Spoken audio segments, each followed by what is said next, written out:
अस्सलाम वालेकुम, welcome to Asha recipes. आज मैं आपके लिए कद्दू और चने की दाल की रेसिपी लेके आई हूँ। उम्मीद करती हूँ मेरी आज की रेसिपी आपको पसंद आएगी।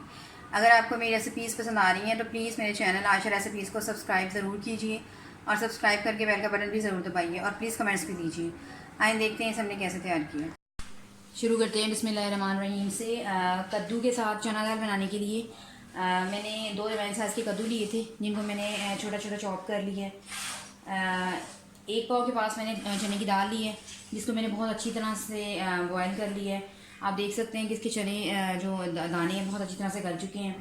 2 पैमाने साइज़ की इसमें प्याज जाएंगे, जिनको स्लाइस की शक्ल में काट लिया है। धनिया जाएगा, हरी मिर्चें जाएंगी। 2 टेबल स्पून भर के मैंने लहसुन अदरक का पेस्ट लिया है। इसके साबुत मसालों में 1 टेबल स्पून भर के मैंने ज़ीरा लिया है।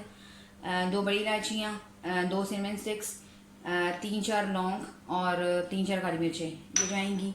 इसके पिसे हुए मसालों में 1 टेबल स्पून भर के मैंने 1.5 टेबल स्पून भर के मैंने धनिया पाउडर लिया है। 1/2 टेबल स्पून मैंने रेड चिली पाउडर लिया है। रेड चिली फ्लेक्स भी लिए हैं मैंने 1 टेबल स्पून 1 टीस्पून।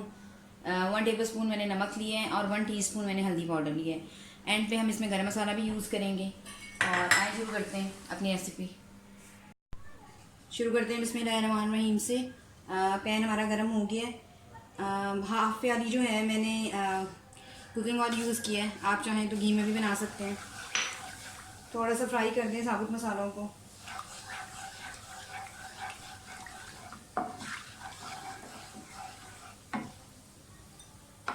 सिर्फ चंद सेकंड्स के लिए इनको फ्राई कर दें और साथ ही प्याज डाल दें।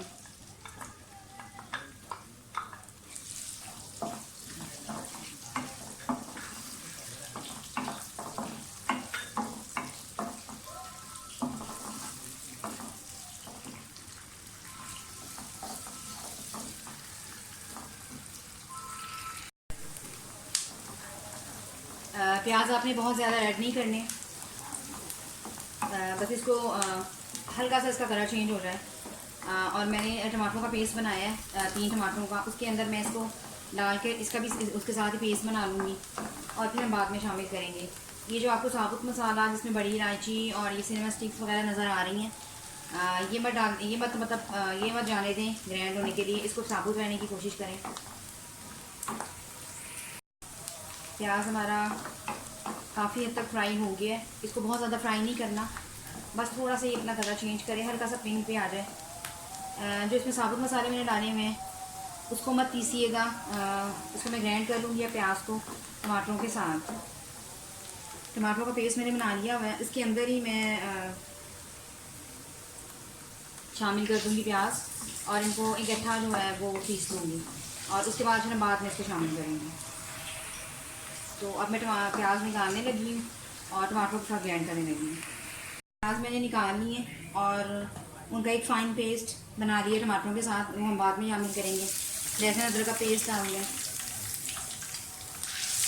थोड़ा सा इसको फ्राई करें।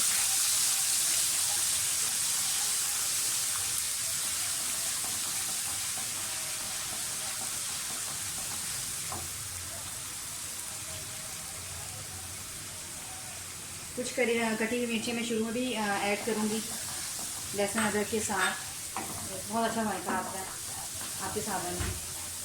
अब साथ ही कद्दू डाल दें जो हमने छोटी छोटी क्यूब्स की शक्ल में काटे हुए हैं।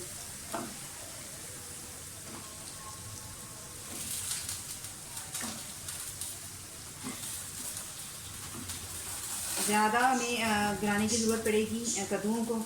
इसको पहले 5-6 मिनट में अच्छी तरह से फ्राई करूँगी घी में कि इसका कलर चेंज हो जाए। दाल जो है वो काफ़ी हद तक हमारी गल चुकी है, बाकी ये कद्दूओं के साथ हो जाएगी।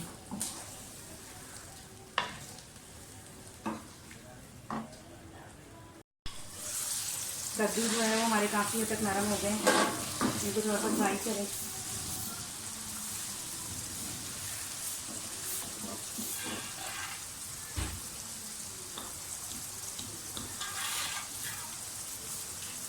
साथ ही मसाले डाल दें, मसाले डाल के थोड़ा सा फ्राई करें और 5 मिनट के लिए इसको फिर से ढक के रख दें ताकि जो हमारे मसाले हैं वो अच्छी तरह से कद्दू में शामिल हो जाएं। उसके बाद जो हमने पेस्ट बनाई है वो इसमें शामिल कर देंगे।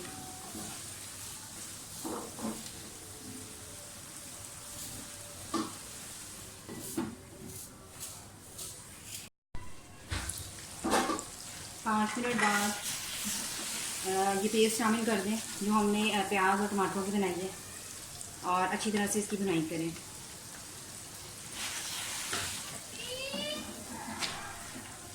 इतनी ज़्यादा इसको फिर से हम ढकेंगे और भुनाई इतनी ज़्यादा करें कि कद्दू के अंदर अच्छी तरह से मसाला आ जाए। उसके बाद हम इसमें दाल शामिल करेंगे, बॉयल दाल।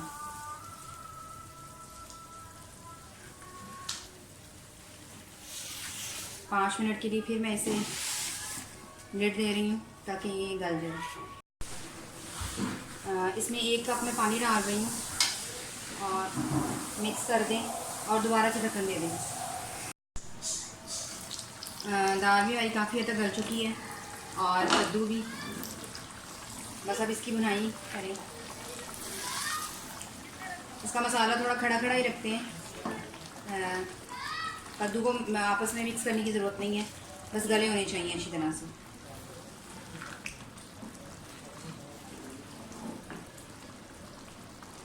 और थोड़ा धनिया डाल दें। गरम मसाला में डाल रही हूँ। इसकी भुनाई कर लें अच्छी तरह से। इस वक्त आप नमक वगैरह चेक कर सकते हैं, अगर आपको कम लगता है तो नमक थोड़ा ऐड कर दें। मुझे ठीक लग रहा है।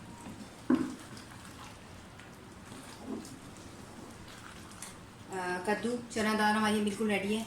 उम्मीद करती हूँ मेरी आज की रेसिपी आपको पसंद आएगी। अगर आपको मेरी रेसिपीज़ पसंद आ रही हैं तो प्लीज़ मेरे चैनल आयशा रेसिपीज़ को सब्सक्राइब कीजिए, लाइक कीजिए, शेयर कीजिए और सब्सक्राइब करके बेल का बटन ज़रूर दबाइए। और प्लीज़ कमेंट्स भी ज़रूर दीजिए। अगली रेसिपी तक के लिए अल्लाह हाफ़िज़।